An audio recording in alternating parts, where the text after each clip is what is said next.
Salut tout le monde, bienvenue sur cette nouvelle vidéo quand même assez intéressante, je vais dire, qui va en fait faire le résumé en général de tout ce qui s'est passé pendant tout ce temps-là.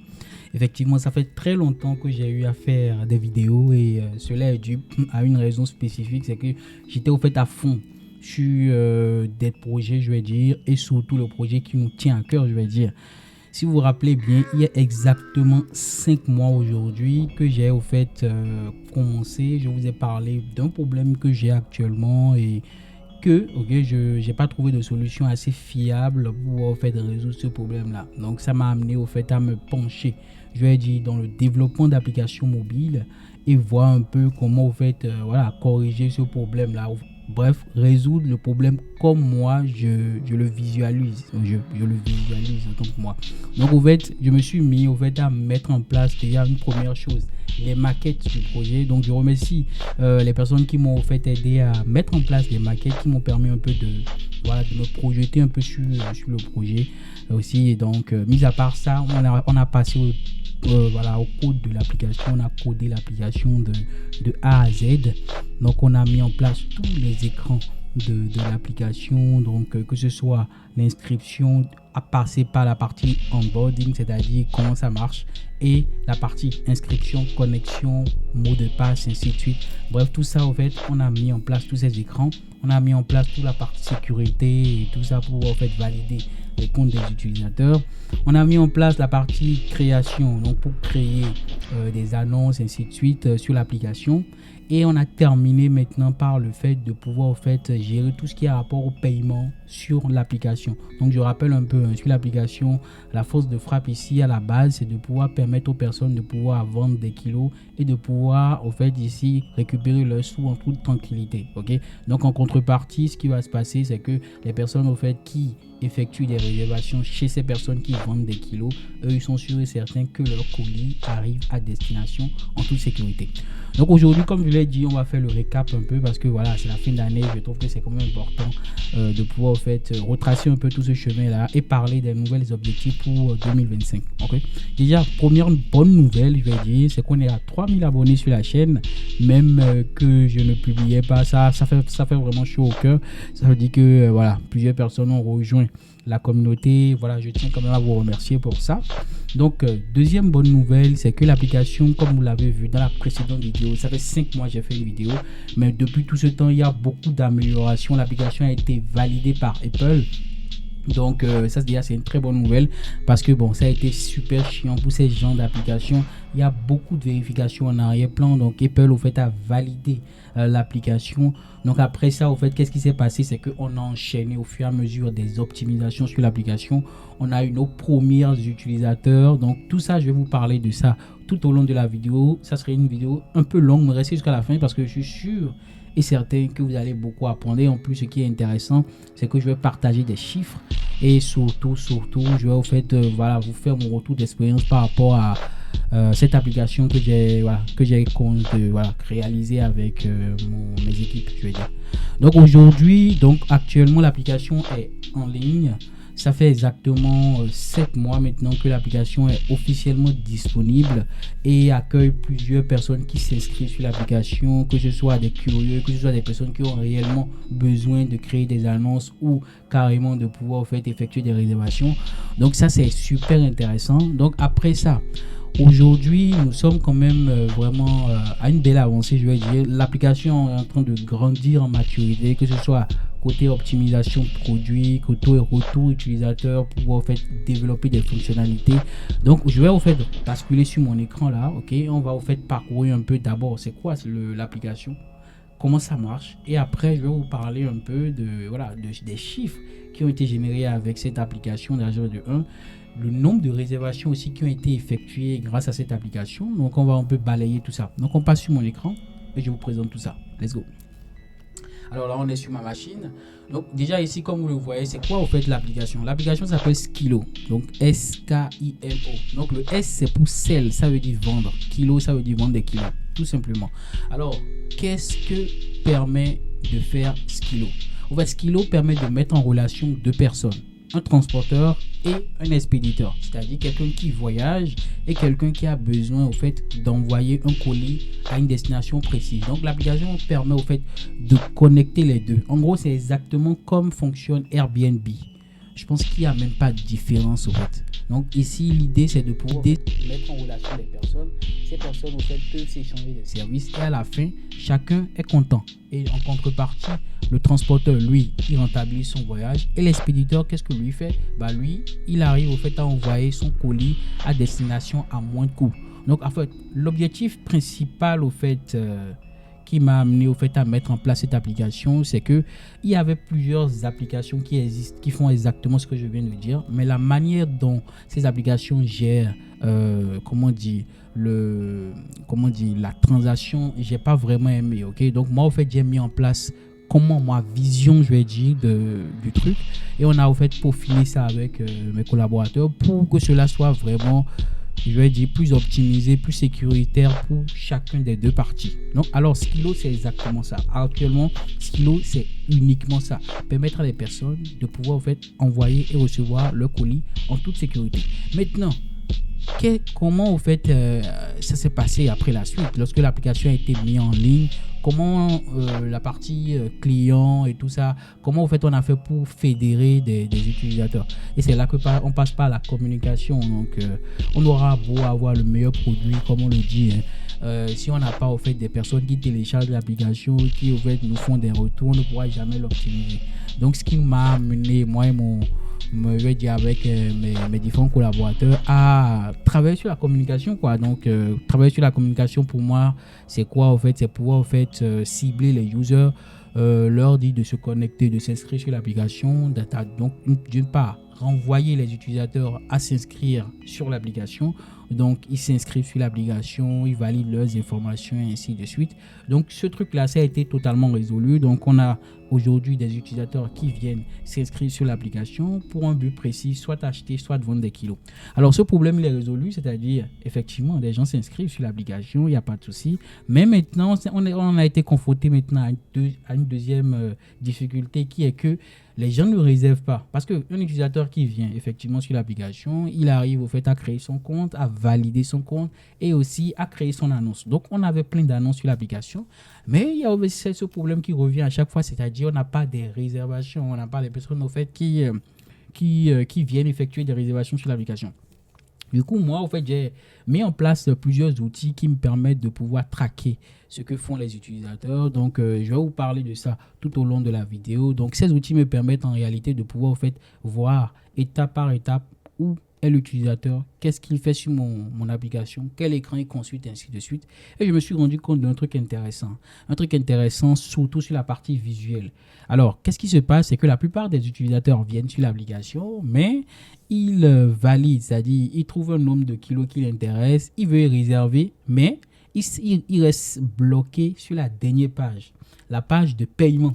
Ok, donc qu'est-ce qui s'est passé après ça? C'est que on réfléchit, on se dit mais pourquoi au fait il traîne, pourquoi il ne veut pas réserver, pourquoi il clique sur le bouton, il ne clique pas sur le bouton réserver, et on s'est posé une question quand même. Voilà, cette question est revenue à chaque fois, ce qui fait que on a appelé ces utilisateurs pour savoir effectivement ce qui se passe, ainsi de suite.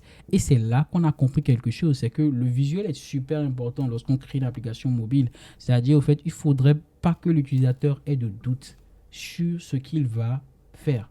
Donc, qu'est-ce qu'il y a? Voilà, une fois qu'on a compris ça, on a totalement revu, je vais dire, l'écran visuel de la partie réservation. Maintenant, aujourd'hui, quand tu veux réserver sur l'application, il y a une certaine information qui est mise. Je vais dire, au fait, on a mis les mots là où il faut, on a mis le bouton là où il faut, on a mis tout ce qu'il faut pour que l'utilisateur soit sûr que voilà, sa réservation va bien s'effectuer, ainsi de suite. Donc, il y a ce côté. La première chose que moi j'ai compris grâce à cette application, c'est que surtout le développement d'applications mobiles, c'est que tous les écrans d'une application mobile doivent être optimisés de telle manière à faire ce que vous voulez de l'utilisateur. Si vous voulez que l'utilisateur puisse payer sur votre application, il faudrait que l'écran, ce que vous mettez en place, toute la partie onboarding, soit au fait très concis pour que l'utilisateur n'ait aucun doute. Et surtout, j'ai travaillé sur un truc intéressant. Et ça m'a amené au fait à penser des trucs comme ça pour des prochaines applications. En fait, c'est très important lorsqu'on crée une application mobile sur chaque écran ou soit lorsqu'on veut au fait faire en sorte que l'utilisateur fasse une action qu'on veut, il faudrait faire de telle sorte que l'utilisateur n'ait pas beaucoup réfléchi sur l'écran. C'est-à-dire quand il vient sur l'écran, c'est tellement simple pour lui que quand il clique automatiquement, on fait ce qu'on a à faire et on passe à autre chose. Donc en gros, c'était la réelle question sur Skillo. Comment permettre à quelqu'un de réserver rapidement sans trop réfléchir? Et au fait, comment on a mis en place ça, c'est tout. C'est grâce au système de paiement, tout simplement. On a mis en place Apple Pay, on a mis en place Stripe, qui permet à la personne de pouvoir en fait, payer par carte, payer par Apple Pay. Et bientôt, on va ajouter beaucoup d'autres systèmes de paiement qui vont en fait, permettre à toute personne de pouvoir rapidement au fait, faire ce qu'il a à faire sans beaucoup réfléchir au fait. Donc voilà. Donc je reviens rapidement sur mon écran, j'ai beaucoup parlé. Je reviens rapidement là-dessus. Donc Skillo actuellement, c'est plus de 81 réservations. Il y a 81 personnes qui ont effectué des réservations sur l'application. Donc au total actuellement, on a plus de 81 personnes qui ont effectué des 81 réservations, tout simplement. On a 58 annonces qui ont été postées depuis tout ce temps-là. Donc 58 personnes ont créé des annonces.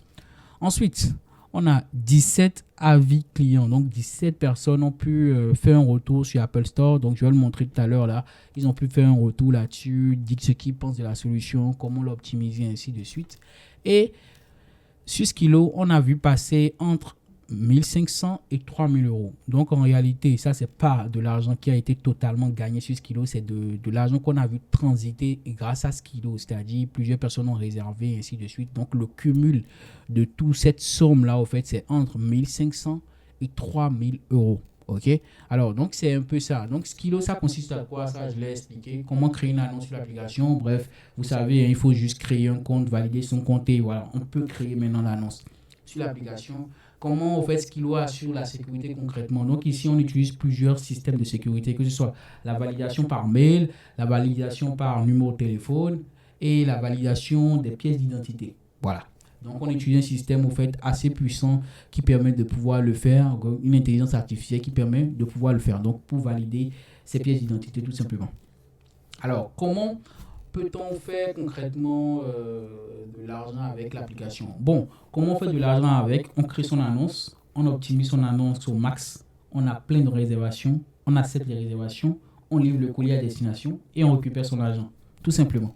Alors, c'est quoi le next step sur Skillo? Ça, c'est une très bonne question. C'est quoi le next step sur l'application Skillo? Alors, j'ai envie de dire que le next step pour faire sur l'application Skillo est déjà connu. Alors, sur Skillo actuellement, comme je l'ai dit, c'est actuellement plus de 250 utilisateurs. Donc, 200 personnes qui ont téléchargé, 250 personnes qui ont téléchargé l'application et qui l'utilisent au quotidien. Donc là, grâce à mes outils de tracking, j'arrive au fait à visualiser un peu ce qui se passe. Donc, grâce à tous ces retours-là, parce que des personnes ont téléchargé, des gens l'utilisent, des gens font des retours. Grâce à ces divers retours-là, le next step, je vais dire, au fait, ça serait au fait d'optimiser encore au max le produit de telle manière au fait à ce que on ait encore plus d'utilisateurs et on ait encore plus de fonctionnalités. On a encore plus de fonctionnalités à fournir aux utilisateurs. La prochaine fonctionnalité 6 Skillo sera quand même, je vais dire, assez lourd et intéressant. Donc, soyez connectés. Je pense que je vais faire des sections live où je vais un peu coder l'application avec vous de toute façon. Donc, comme on l'a fait depuis le début. Alors, c'est quoi le next step? Comme je l'ai dit, on optimise le produit au max de telle manière à ce que l'utilisateur continue de ne pas avoir à réfléchir pour effectuer une réservation. C'est que ça soit clair pour lui et qu'il soit en sécurité lorsqu'il veut au fait effectuer sa transaction. Et ensuite, pouvoir encore améliorer plus ce secteur-là, que ce soit permettre à des personnes de pouvoir voyager assez facilement, ok, et de pouvoir en contrepartie faire des réservations. Bref, cette fonctionnalité, je vais vous l'expliquer dans une prochaine vidéo.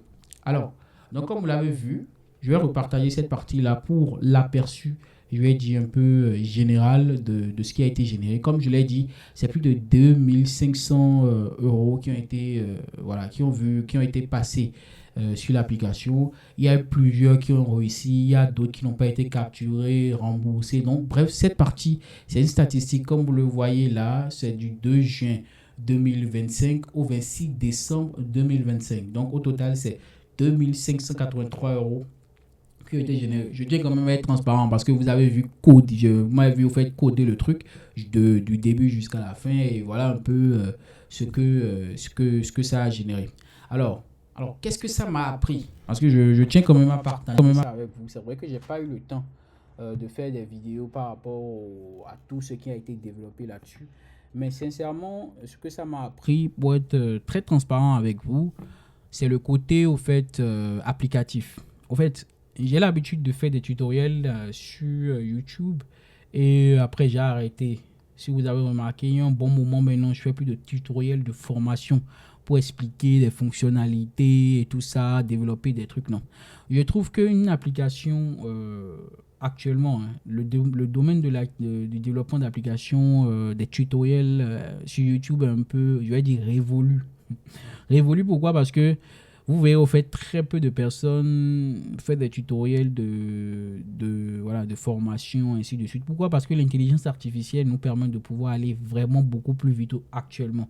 Donc, pour moi, ça ne sert à rien de se mettre à faire des 1 heure, 2 heures, 3 heures de tutoriel pour partager des choses alors que l'intelligence artificielle le fait et le fait encore super mieux que nous. Donc, moi, je trouve sincèrement qu'en 2026, et ça me permet de lancer le truc, c'est qu'en 2026, je vais plus me concentrer sur le domaine de l'application mobile. Comment vous faites développer des SaaS quand même intéressants pour améliorer la vie des personnes, des utilisateurs et nous, en contrepartie, gagner de l'argent grâce à ça. Je vais au fait balayer le domaine du freelancing. Donc, vous savez que c'est mon domaine j'aime trop le freelancing, donc vendre des services. Donc, ça sera à fond là-dessus. Je vais vous partager un peu tous mes tips pour en fait créer des produits innovants. Ça, c'est un. De deux, aussi partager mon retour par rapport au freelancing, comment je travaille pour trouver mes missions. Même si l'intelligence artificielle actuellement est en train de prendre de large, je vais en fait partager mon retour voilà, d'expérience par rapport à ça. Et en troisième partie, ça serait l'opportunité pour moi de vous montrer au fur et à mesure comment au fait, je déploie des applications sur Apple Store. Alors, donc là, par exemple, là, j'ai mis en place cette application sur Apple Store. Donc, la prochaine étape, ça sera au fait de créer d'autres applications et de pouvoir encore les mettre au fait au fur et à mesure sur Apple Store. Donc, la prochaine fois, je vais au fait faire du building public où je vais développer l'application, je vais le déployer avec vous pour qu'on puisse voir comment ça marche, quoi. Donc, ici, je vais parcourir un peu l'application. Et vous allez me dire en commentaire ce que vous pensez de toutes ces fonctionnalités que j'ai mis en place sur l'application. Alors, lorsque vous venez sur cette page-là, on a cette page-là qui affiche la liste de toutes les annonces disponibles sur l'application. Quand je clique ici, automatiquement, je vois les détails d'une annonce. Donc, cette annonce, par exemple, ça m'intéresse. Donc, si ça m'intéresse, je clique sur le bouton réservé. Si je trouve que c'est un truc suspect, je peux cliquer sur signaler ici et je vais au fait entrer un message ici pour signaler voilà, ce qui se passe. Donc, moi, dans mon cas, je ne vais pas signaler quelque chose. Je vais effectuer une réservation. Donc, pour la réservation, je dois forcément mettre une photo, donc une ou 5 photos maximum. Donc, je clique ici, je fais ça et je vais au fait aller choisir une photo. Je prends par exemple cette photo, j'ajoute la photo. Je peux mettre au fait ici voilà, un nom à la photo. Donc, je dis par exemple parfum. Donc, ici, c'est le nom de ce qu'il y a à l'intérieur de la photo. Donc, ici, je vais au fait sélectionner la catégorie les catégories auxquelles appartient ce que je vais envoyer. Donc, je fais ça. Ensuite, je clique sur sauvegarder. Donc là, c'est là. Ensuite, je mets un petit message à mon transporteur. Donc, je vais effectuer une réservation chez lui. Donc, je fais ici bonjour. Donc, ici bonjour. Je veux effectuer une réservation chez vous. Alors, donc ici, combien de kilos je veux réserver? Je mets ici 1. Donc ici, par exemple, je veux réserver 1 kilo. Il y a un calcul qui est effectué, ainsi de suite. Je clique sur réserver maintenant. Il y a cette petite modale qui s'affiche pour me dire voilà ce qui va se passer, ainsi de suite. Donc ici, je clique sur la pesée confirmer. Et je viens sur cette dernière partie qui me permet de payer soit par Apple Pay ou soit directement par carte sécurité, pas ma carte bancaire. Donc moi, je ne vais pas me tracasser. Je vais cliquer sur Apple Pay et automatiquement ici, tac, je vais cliquer là et je paye. Et c'est tout. Vous allez voir là, ça va capturer. Donc là, je vous rappelle, je suis sur un compte de texte Et là, tac, c'est bon. Là, j'ai effectué ma réservation. Et ma réservation a été envoyée. Et le transporteur, maintenant, il doit en fait accepter ma réservation. Alors moi, je vais me connecter en tant que transporteur et je vais vous montrer tout ça. Donc ici, je vais me déconnecter. Je vais juste voir le compte que j'ai utilisé. Donc, je vais me connecter sur le compte du transporteur. Donc, le compte du transporteur, c'est ça. Donc, je rappelle, je suis en mode, je suis en local. Donc, rien n'impacte la prod. Donc, je fais ça. Je me connecte. Tac, je suis connecté. Je viens sur mes annonces. Donc, je viens ici. J'ai une personne qui demande à effectuer une réservation chez moi. J'ai le bouton ici accepter. Mais bien avant d'accepter, je peux cliquer ici pour lire un peu ce qu'il m'a envoyé. J'ai 2 jours maximum pour accepter sa réservation. Passer ces 2 jours automatiquement, voilà, la réservation, elle est annulée automatiquement. Donc, ça, c'est bon. Donc là, ça, c'est bon automatiquement. Donc là, si je reviens ici, je reviens sur annonce. Je peux maintenant accepter la réservation de la personne. Donc, je viens sur ça, je clique sur accepter. Et une fois que je l'accepte, automatiquement, vous voyez que là, c'est accepté. Et maintenant, je dois maintenant entrer le code de réception et le code de livraison. Donc ici, le code que je vais récupérer lorsque je vais récupérer le colis chez la personne. Et en dernière partie, le code ici que je vais récupérer lorsque je vais livrer le colis à destination à la personne. Tout simplement. Et ici, j'ai un bouton au fait qui me permet d'annuler la réservation. Je peux bien annuler une réservation si peut-être après, je ne me suis pas entendu avec l'expéditeur. Je peux au fait annuler sa réservation tout simplement et voilà quoi. Chacun continue son chemin. Donc, quand j'annule, automatiquement, je suis le transporteur, le expéditeur, il est remboursé tout simplement. Donc ici, c'est tout. Donc ici, je peux finir, ainsi de suite. Donc, je dois entrer le code et voilà. Donc, voilà un peu le fonctionnement, je vais dire, à l'instant T où je fais la vidéo, voilà le fonctionnement de l'application. Mais comme je l'ai dit, en 2026, il y aura beaucoup plus que ça sur l'application. On va vraiment pousser le truc grâce au retour des utilisateurs. Et franchement, je tiens quand même à remercier toutes les personnes qui ont fait confiance au produit. Et je pense que je vais aller sur, comment on appelle? Je vais aller sur Apple Store, je vais vous montrer. Je vais mettre Skilo, Apple Store. Donc, là, je fais ça, je viens sur ça et on va voir un peu les avis. Ok, vous allez voir un peu les avis. Vous voyez qu'actuellement, on a plusieurs retours. Au total, on a 19 notes. On a plusieurs personnes qui ont laissé des avis. Donc ici, par exemple, remarquez ça, par exemple, j'ai utilisé l'application pour expédier mon colis du Bénin vers la France et tout s'est parfaitement bien déroulé. L'outil est parfait, simple à utiliser et mon transporteur était facilement joignable à chaque étape. J'ai particulièrement apprécié le suivi personnalisé. Le créateur de l'application m'a contacté tout au long du processus pour s'assurer que tout se passe bien. Un service fiable, professionnel et rassurant. Je recommande vivement. Bref, on a plein de retours comme ça grâce au côté support. Et je tiens quand même à remercier toute la team parce que je ne suis pas seul sur l'application. Donc, c'est quand même intéressant de voir un peu le produit, le projet arriver à maturité. Et voilà. Donc, je rappelle un peu. En 2026, l'objectif pour moi, ça serait au fait de faire des vidéos pour builder des SaaS. Donc, réaliser plusieurs applications. Ça, c'est un. Partager un peu, le côté un peu plus avancé. Donc, moi, personnellement, je trouve qu'il ne faudrait plus s'accentuer à faire de simples applications. Pour moi, une application robuste, c'est une application qui combine plusieurs choses. C'est une application qui combine au fait des jobs, qui tournent en arrière-plan pour effectuer des opérations. C'est une application qui combine au fait le fait d'automatiser plusieurs choses, que ce soit au fait de déclencher des trucs automatiquement pour les users. Bref, il y a ce côté au fait background que je trouve qu'une application robuste doit forcément avoir. Donc, faire que des to-do list, des trucs comme ça et tout, moi, je trouve que c'est plus intéressant. Et je trouve que c'est très important pour tous ceux qui me suivent aujourd'hui de vous mettre dans le développement d'applications mobiles. Pourquoi? Parce qu'il y a plein de personnes aujourd'hui qui font du web. Moi, j'ai fait du web, maintenant, ça fait 10 ans que je fais du développement web. Et franchement, arrivé un moment, ça a commencé par m'ennuyer. Donc, je me suis dit, il faudrait que je switch sur des trucs encore plus intéressants. Et je trouve que le domaine du développement mobile c'est un autre domaine que j'explore et que j'aime beaucoup. J'aime au fait mettre en place des écrans, des trucs comme ça. Et je ferai un plaisir de partager ça avec vous pour les prochaines vidéos à venir. Donc, je vous laisse sur ce, en vous souhaitant une bonne année 2026. On revient en force avec de nouveaux trucs à partager avec vous. Ciao, ciao. À la prochaine vidéo. Peace.